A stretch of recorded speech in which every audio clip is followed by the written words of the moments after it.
Lucas 18, para a glória de Deus. Quem achou aí, diga glória a Deus.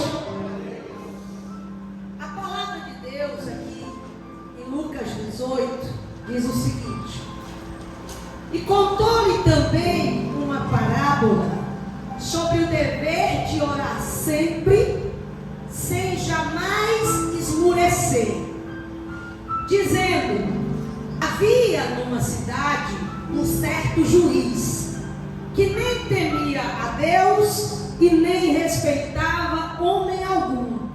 Havia também naquela mesma cidade uma certa viúva, e ia ter com ele, dizendo: faze-me justiça contra o meu adversário.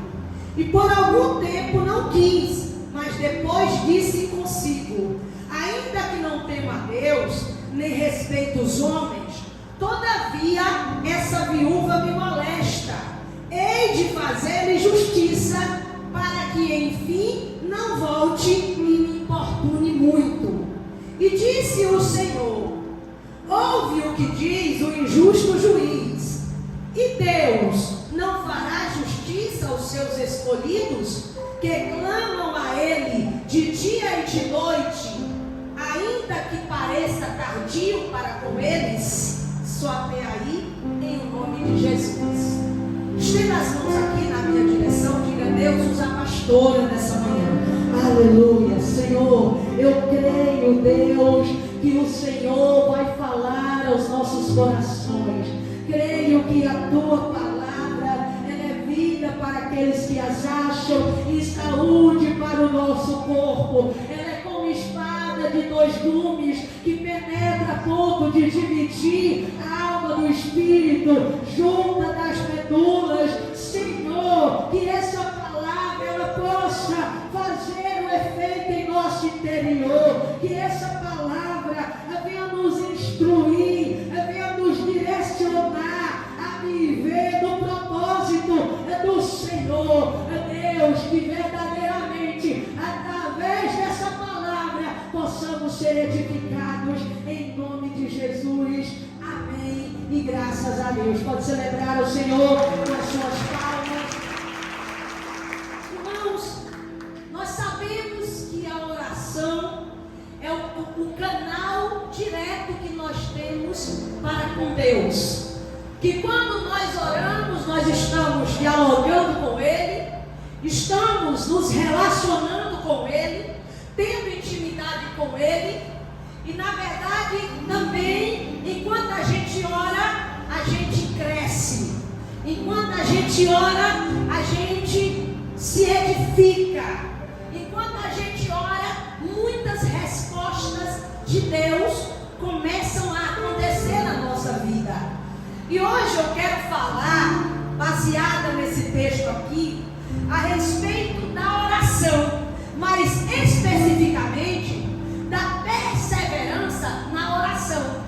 Porque perseverar na oração é algo fundamental na vida do cristão.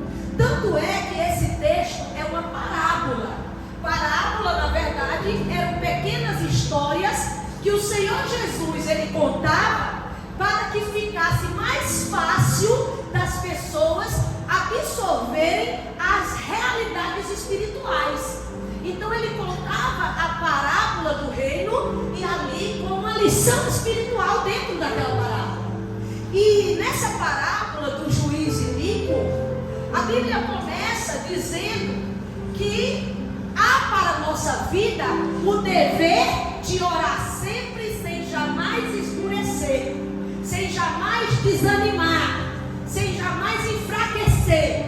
Veja que o texto não fala que a gente tem que desejar orar sempre. Não, mas tem que ter o dever de orar sempre. Por que não diz que a gente tem que ter o desejo? Porque nem sempre o desejo virá. Porque na nossa vida cristã há uma luta constante entre a carne e o espírito. E a carne vai pedir as coisas que não tem nada a ver com Deus, as coisas que não tem nada a ver com se relacionar com Deus. Enquanto o Espírito pede para você orar, Enquanto o Espírito clama para você orar, a carne diz: não ora, vai fazer outras coisas. Então muitas vezes você não vai ter o desejo de orar. Mas quando nós temos a disciplina, quando nós temos a consciência do reino de Deus e sabemos que é uma responsabilidade nossa como cristãos de orar sempre, aí a gente vai praticar a oração. Aí a gente vai viver orando sempre como a Bíblia ensina que devemos fazer. E aí depois que ele diz que há um dever de orar sempre, a parábola começa. E nessa parábola tem alguns personagens. O primeiro personagem é um juiz. Esse juiz é ruim, é um juiz iníquo, ou seja, pecaminoso, um juiz injusto, desleal, um juiz que não está nem aí para julgar corretamente. E também tem uma viúva. Essa viúva, obviamente, só pelo fato de ser viúva, ela já é vulnerável. Porque na época, na medida que uma mulher perdia o marido, ela perdia praticamente o seu chão. Pois ela, em regra, elas não trabalhavam, não tinham um sustento econômico próprio, e toda a estrutura de vida de uma mulher estava na família, ou no marido, ou num filho que já fosse adulto. No caso dela, ela perde o marido, e pelo que é demonstrado no texto, ela também não tinha ninguém por ela. Ela não tinha um filho que fosse lá, que tomasse a frente, que tivesse ali com um braço forte para ajudá-la. Não tinha ninguém. Mas então, ela não se dá por vencida. Não é porque ela não tinha ninguém que ela se joga e diz: eu não vou fazer mais nada, eu não vou tentar mais. Ela tinha uma causa na mão daquele juiz. Na certa, essa causa já era desde que o marido ainda estava vivo. Mas ali, naquele momento, ela estava precisando muito mais. E aí ela ia na porta do juiz e dizia: julga a minha causa contra o meu adversário. Julga a minha causa contra o meu adversário. Ela não desistia. Ela era insistente, irmão. Era uma dificuldade tremenda. Porque ela, sendo mulher, sendo viúva, sabendo que o juiz não estava nem aí para ela, pois era iníquo, mas mesmo naquela dificuldade, ela não desistia de bater na porta do juiz. Todo dia dizia: julga a minha causa contra o meu adversário. Em outras palavras, é como se ela estivesse dizendo: eu vou vencer ele pelo cansaço. Eu vou insistir tanto, até que um dia ele venha me atender, até que um dia ele faça justiça.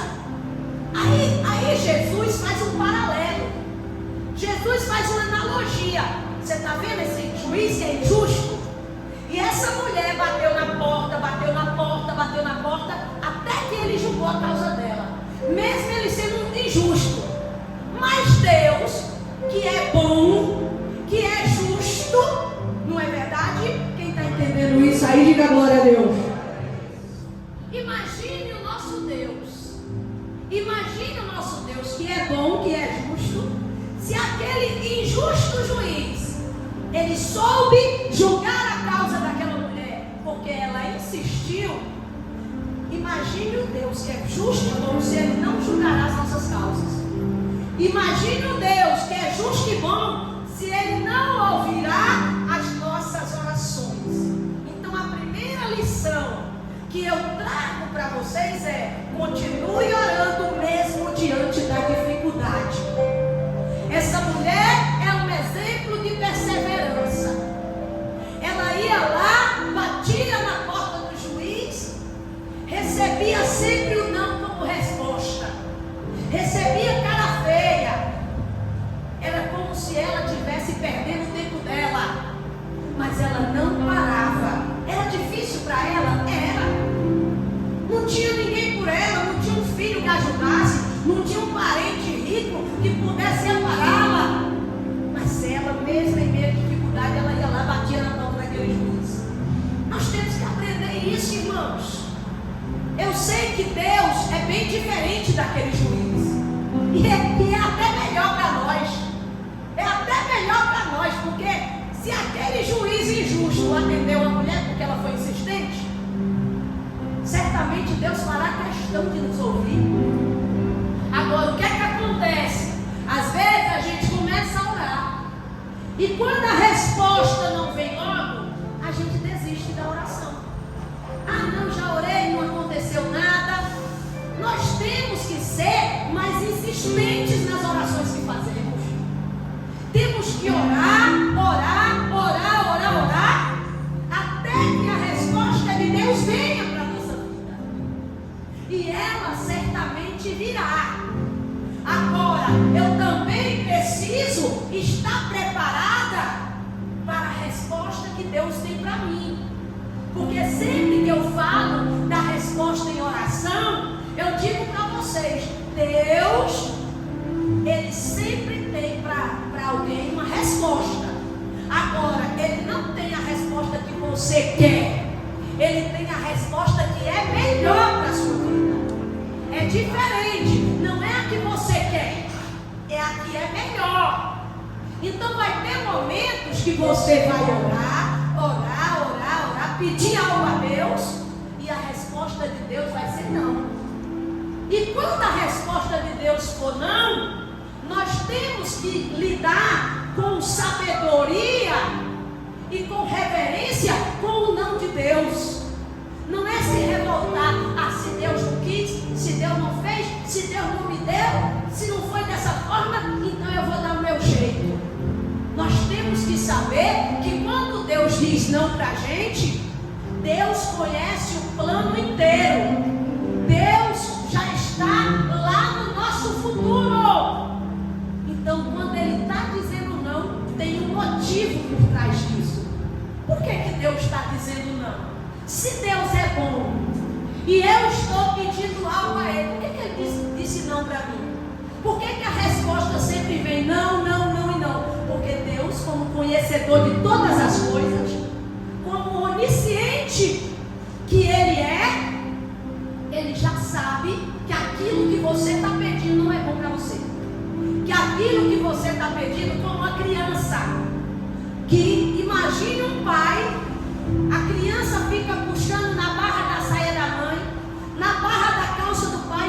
Mãe, um menino de 10 anos, mãe, eu quero que você compre para mim uma moto, eu quero uma moto, ele pode puxar 1 milhão de vezes na minha barra da saia, porque não é hora para ele. Se eu der essa moto para ele, eu vou destruir a vida dele, eu posso até ver ele morto por conta disso. Nem a lei respalda alguém dar uma moto para uma criança de 10 anos, porque para tirar carteira, para tirar habilitação de moto, tem que ser a partir dos 18 anos. E aí ele vai me pedir, eu vou dizer não,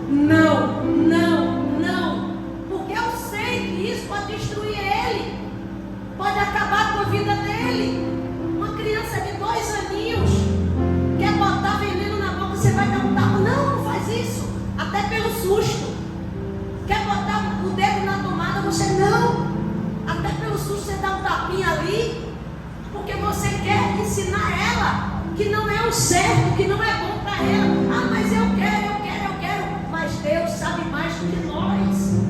E Ele sabe lá no nosso futuro. Por isso que Ele está dizendo não hoje. Então, o não de Deus, não tome como se fosse uma birra de Deus para com você. Deus não é assim. O não de Deus pode ser livramento para a sua vida. Quem entende isso? Quem está entendendo? Deus pode estar dizendo não, porque Ele está te livrando de algo pior. Por isso que Ele está dizendo não a você. Não é porque Ele é ruim, não quer te fazer o que você deseja, não é isso. É porque Ele está te livrando. Segunda resposta de não, de Deus, desculpa. Segunda resposta de Deus, espera.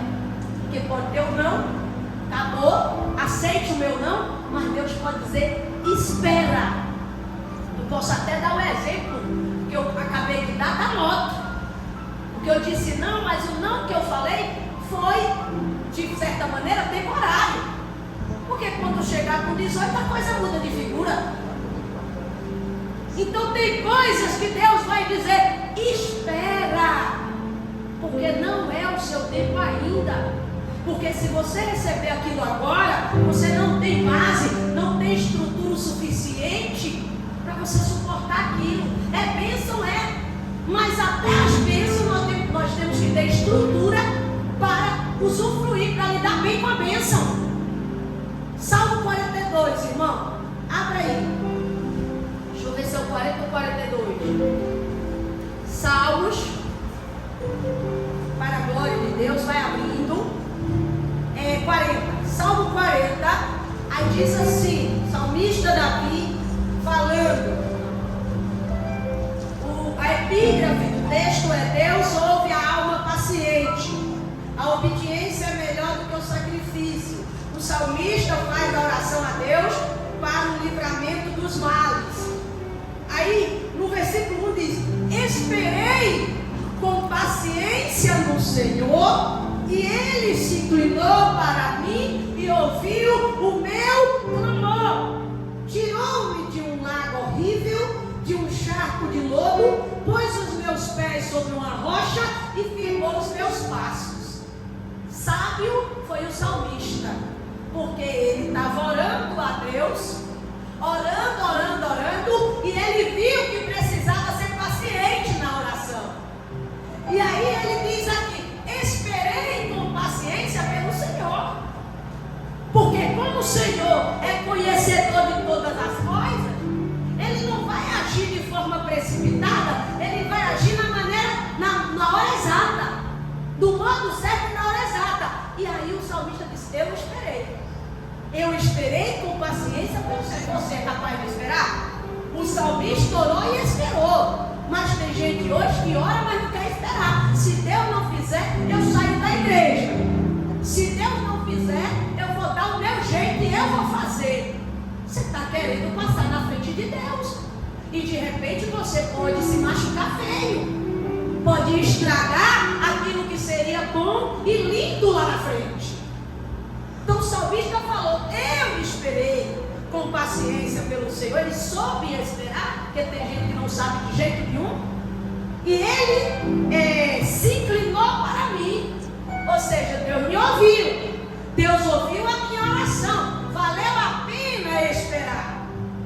E ouviu o meu clamor. Tirou-me de um lago horrível. E olha que a situação dele não estava fácil. Porque se ele está dizendo aqui que Deus tirou ele de um lago horrível, de um charco de lodo, a situação dele estava a pior possível. Ele estava num charco de lodo, num lago terrível. Ele estava numa situação difícil e ruim. Mas ele desistiu de orar? Não. Ele continuou orando, esperando que Deus ouvisse a oração dele, que Deus fizesse o milagre acontecer, mudasse a situação que ele estava vivendo. Então esperar é isso, é continuar orando, não é parar de orar. Eu estou esperando em Deus e não ora mais, não está certo. Eu vou esperar, mas eu vou orar e orar, para que nessa oração que eu estou fazendo, eu até venha ter mais intimidade com Deus e venha fortalecer até a minha fé. Porque a oração, gente, ela é o seguinte: não é só você, quando você insiste na oração, você não está só se relacionando com Deus, você também está fortalecendo sua fé, sua confiança nele. Certamente você não vai ficar orando sem acreditar, porque o certo não é isso, né? Lá em Mateus capítulo 7, a palavra de Deus diz: pedi e dá-se-vos-á, buscai e acharei, bater e abre-se-lhe-á. Ou seja, mas enquanto eu bato, estou orando, a minha confiança tem que diminuir ou tem que aumentar? Tem que aumentar, porque senão não vai ter resposta nenhuma na oração. Quem já se viu a gente conseguir receber resposta na oração sem ao menos acreditar naquilo que a gente está orando? É um princípio básico da pessoa que ora, é orar crendo em sua oração. Então, meus irmãos, é importante a gente saber disso. Primeiro, Deus pode dizer não, Deus pode dizer espere, e aí Ele também pode dizer sim. que é a resposta que a gente sempre quer. E quando Deus diz sim, é aquela festa. É a glória, eita, que bênção! Deus operou na minha vida e eu recebi a resposta logo. Que maravilha quando Deus diz sim. Mas o louvor diz: se Deus fizer, Ele é Deus. E se Ele não fizer, Ele continua sendo Deus. A gente gosta de ouvir sim. E Deus tem muitos sims para nós. Porque a Bíblia diz que Ele é o sim e o amém. Ele tem muitos sims para nós. Mas vai ter horas que Ele vai dizer não para o nosso bem. E a gente tem que entender. Tem que baixar a cabecinha e aceitar. A volta quando Deus diz sim. Oh, que bênção! A resposta chega, a alegria é total. E você vibra, e você conta um testemunho, e você mostra para os quatro cantos o que Deus faz. Não é? Aqui nessa mulher, voltando, ela bate lá na porta do juiz, e o juiz não atendia. Mas um dia, olha o que ele disse aqui, ó, no versículo de número 5. Todavia, como essa viúva me molesta, hei de fazer-lhe justiça, para que enfim não volte e me importune muito. Ele fez justiça a ela, não foi porque ele era bonzinho ou queria que ela vivesse plenamente. Ele disse: olha, eu não aguento mais ela insistir. Ela está me incomodando, ela está me agoniando, me importunando. É isso, é incomodar, é inquietar a pessoa, é tirar a paz da pessoa. E ele disse: eu vou fazer justiça a ela, porque eu não aguento mais ela batendo na minha porta. Aí no versículo 6, e disse o Senhor, olha o que o Senhor disse: ouve o que diz o injusto juiz.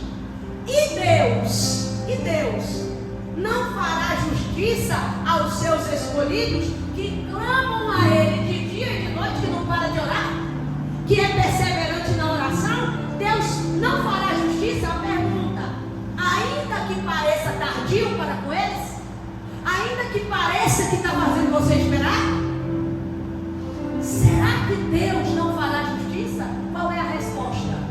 Deus fará justiça, sim ou não? Sim. Porque se ele é injusto, a comparação é essa. Se o juiz injusto fez justiça porque a mulher insistiu, como Deus, que é justo, não fará justiça quando nós oramos e oramos? Ele fará justiça, ainda que pareça tardio. Não é que ele é, Deus não é tardio, mas tem horas que ele parece. Tem horas que a gente acha que está demorando, não acha? Ah, está demorando demais. Eu não aguento mais, meu Deus, tanto tempo. Vamos nos colocar na pele de Abraão. Abraão passou 25 anos esperando. Recebeu a promessa com 75 e foi pai por 100 anos. 25 anos esperando. Será que Abraão não sentiu como se estivesse demorando demais? Claro que ele sentiu. Tanto é que a Bíblia diz que chegou um momento na vida de Abraão que ele pegou o criado dele, o Damasceno Eliezer, e disse: acho que eu não vou ter mais filho. Eu vou colocar, Senhor, pelo jeito, o meu criado aqui como meu herdeiro, o Damasceno Eliezer. Eu disse: eita, para aí, não é dessa forma não. Eu não disse que vou fazer acontecer um milagre. Não tenho filho da promessa que eu espero que virá. Ele já estava se inquietando, parecia demorar tanto, que ele disse: eu acho que eu vou colocar o meu herdeiro aqui, o Damasceno Eliezer, que é o meu criado, porque até hoje não veio filho. Você recebe uma palavra de Deus, aí passa 1 ano, 2 anos, 3, 10, 20, nada. Ele soube esperar. Vamos pegar o exemplo de Abraão, e quando a gente estiver orando, vamos orar baseado nisso. Eu vou orar, eu vou insistir, eu vou perseverar, eu vou ser persistente na oração, até que um dia, no momento de Deus, a resposta venha para mim. Mas eu não vou parar de orar só porque não aconteceu. Eu não vou parar de orar só porque está difícil. Eu vou continuar orando. Aí, voltando para o texto aqui. E Deus não fará justiça aos seus escolhidos que clamam a 22. Ainda que pareça tardio para com eles, digo-vos que depressa lhe fará justiça. Está vendo que Deus não é tardio? Primeiro o texto diz, ainda que pareça tardio, mas no versículo 5, no versículo seguinte, desculpa, ele diz, digo-vos que depressa ele fará justiça. Porém, a pergunta aqui agora, chave do texto, porém, quando o Filho do Homem vier, porventura achará fé na terra? Ou seja, a maior promessa de Deus para a humanidade hoje é que Jesus virá para buscar a sua igreja.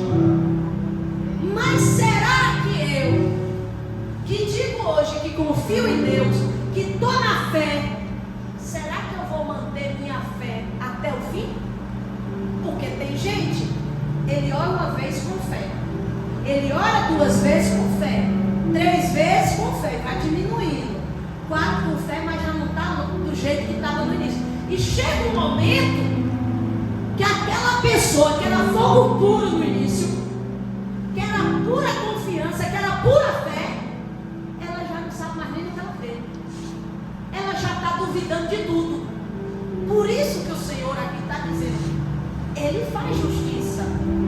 As promessas dele se cumprem. Agora, e a sua fé? Como é que está para receber o que Deus tem para você? Será que quando a maior promessa de todas, que é a vida de Cristo, acontecer, ainda vai achar pessoas com fé aqui? Ou cada dia as pessoas estão desanimando na fé? É necessário a gente avaliar nossa vida, nossa fé. A nossa fé, ela deve crescer. A Bíblia diz que nós devemos viver de fé em fé e de glória em glória. O que é fé em fé? O que é fé em fé? É de degraus da fé. Fé em fé é, você está nesse degrau da fé hoje. Quando for amanhã, você tem que estar no degrau mais alto. E depois, num degrau acima. Fé em fé é crescendo na fé. Nós viveremos crescendo na fé. Você pode dizer isso comigo? Diga, nós viveremos crescendo na fé. Mais alto, com propriedade. Diga, nós viveremos crescendo na fé. De fé em fé e de glória em glória. Ou seja, crescendo também na glória. Cada dia me aproximando mais de Jesus, parecendo mais com Ele, de glória em glória. É isso. É crescer tanto em Deus que parece com Jesus o máximo possível. É assim que a gente deve viver, e não diminuindo a fé, reduzindo a fé, secando a fé, como muitos estão. Ora bem no início, confia em tudo, mas depois não confia mais em nada, porque parece que demorou tanto. Para a gente a sensação é essa, de que demorou, e a gente passa a desacreditar. Está tudo errado. Está tudo errado. Se nós queremos receber as respostas na oração, eu estou 3 semanas, eu não sei se vocês observaram, 3 semanas falando desse versículo. Tiago, capítulo 1, versículo 6. O que é que diz Tiago 1,6? Se alguém tem falta de sabedoria ou de qualquer outra coisa, claro, o texto dá o exemplo da sabedoria. Se alguém tem falta de sabedoria, peça a Deus, e Deus o dá, e não lhe censura, e ser-lhe-á dado. Aí no versículo seguinte diz, peça, porém, como? Com fé. Mais alto. Peça, porém, com fé. Não duvidando no seu coração. Por que eu não posso duvidar? Ele diz, porque aquele que duvida, ele é semelhante à onda do mar, agitada e impelida pelo vento. Uma hora a onda do mar está lá em cima, outra hora está lá embaixo, uma hora está lá em cima. É muita oscilação, é muita inconstância. E a fé não pode ser oscilante, não pode ser inconstante, vacilante nos caminhos. Aí ele diz, esse homem que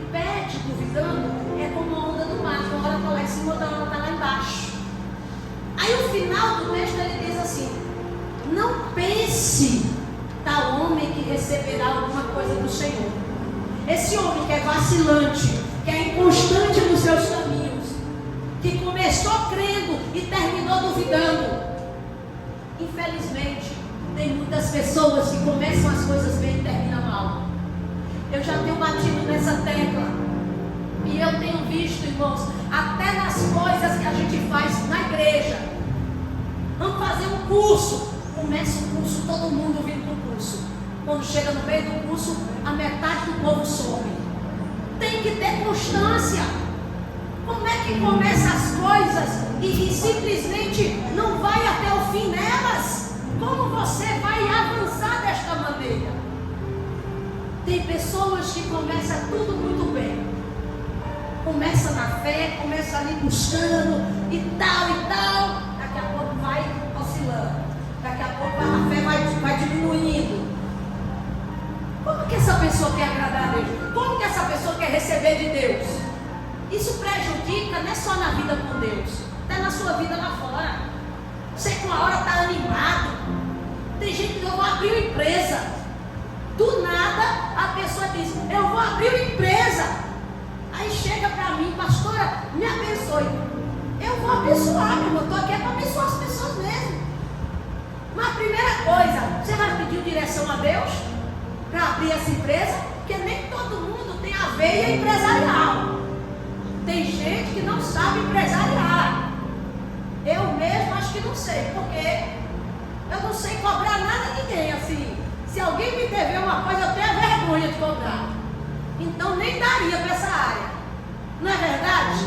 Não, pastora, eu vou ser empresária agora. Microempreendedor individual. Nem! Eu digo, vem, eu vou te abençoar. Já orou? Não, já orei, já está tudo certo. Aí eu abençoo a pessoa. Começa, investe dinheiro, investe tudo. E vou dar um ânimo. Daqui a 6 meses. Acho que não era isso que eu queria, não. Mas você investiu dinheiro. Mas você não, mas eu estou meio desanimado. Porque tudo começa bem. Infelizmente, tem gente assim, tudo que começa bem. Tudo a pessoa começa com todo vapor, com toda alegria, com todo ânimo, depois vai murchando, até que não tem mais ânimo para nada, disposição para nada. Analisa, vê se você está procedendo dessa maneira, porque isso não é bom para a sua vida. Assim como eu tenho que começar a oração na fé e continuar na fé até o dia que a resposta chegar, na minha vida também pessoal lá fora, tudo que eu for fazer, eu tenho que fazer, meu irmão, na fé. Tenho que fazer ali, motivada. E ir até o fim dessa mesma fé, nesse mesmo ânimo. Vocês entenderam? Quem está entendendo aí, diga glória a Deus. E aí, quando a gente faz isso, que a gente ora, que a gente espera em Deus, que a gente continua orando e confiando, a colheita chega e ela, meu irmão, vem e vem boa. Olha o que diz aqui em Filipenses. Abre aí sua Bíblia, Filipenses 4:6, para a gente concluir aqui. Filipenses, capítulo 4, você encontra Gálatas, Efésios, mas depois Filipenses, capítulo 4, versículo 6. Aí diz assim, olha a resposta na oração como ela vem. Não estejais inquietos por coisa alguma, antes as vossas petições, ou seja, as vossas orações, sejam conhecidas diante de Deus. As vossas petições, clamores, sejam conhecidas diante de Deus, pela oração e súplica, com ação de graça.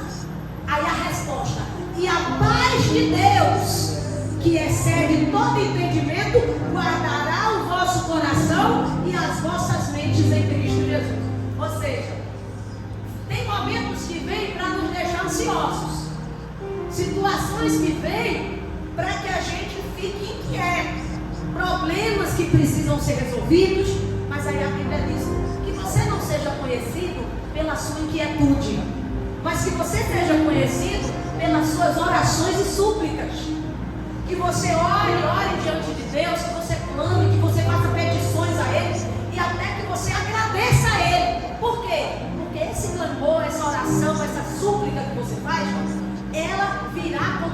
resposta, como uma colheita de Deus. E qual vai ser a colheita?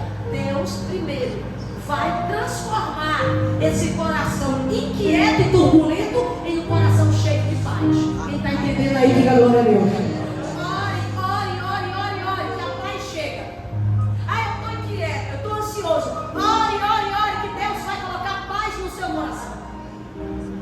Porque você não foi feita por Deus, ou você não foi feito por Deus para viver em ansiedade. Quando eu oro, a resposta da oração vem primeiro, me transformando de uma pessoa ansiosa para uma pessoa cheia de paz no coração e na mente.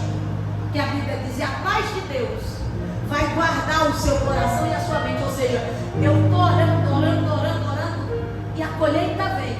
Começa assim: eu vou ser transformado de uma pessoa ansiosa para uma pessoa tranquila, pacífica, cheia de paz. Essa inquietude vai sair. A primeira colheita é essa. Tem coisa melhor?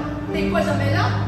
Aquela inquietude sair, aquela ansiedade sair e a paz se instalar no seu coração. Deus tem essa transformação para você. Isso é uma colheita das suas orações. Quando você ora, Deus tira a ansiedade e coloca assim a tranquilidade dentro de você. Você vai ficar tão tranquilo que o circo está pegando fogo e você diz: Deus está no controle de todas as coisas. Isso é fruto de oração. Ore mais, persevere na oração. Deus vai tirar a inquietude e colocar essa paz. E além dessa colheita, que é realmente a transformação que a gente precisa, mas também a resposta daquilo que a gente está orando chega. Então fique nessa certeza: a colheita vem para quem ora. E não vem só trazendo a resposta do que eu pedi. Deus dá mais do que eu pedi. Porque talvez você nem esteja orando dizendo: Deus me dê paz, coloque tranquilidade, coloque paz no meu interior. Talvez você nem esteja dizendo isso. Talvez em oração o que você está dizendo é: Deus me ajuda a pagar aquele boleto bancário que amanhã eu tenho que pagar ele, é dia 10. Deus me ajuda a pagar o cartão é dia 20, eu não tenho dinheiro ainda. Talvez a sua oração não está sendo pedida por paz, mas Deus dá mais, mas Deus faz mais. Aquilo que está te inquietando, Deus coloca paz no seu coração e ainda entra em operação naquela situação que você está pedindo a Ele.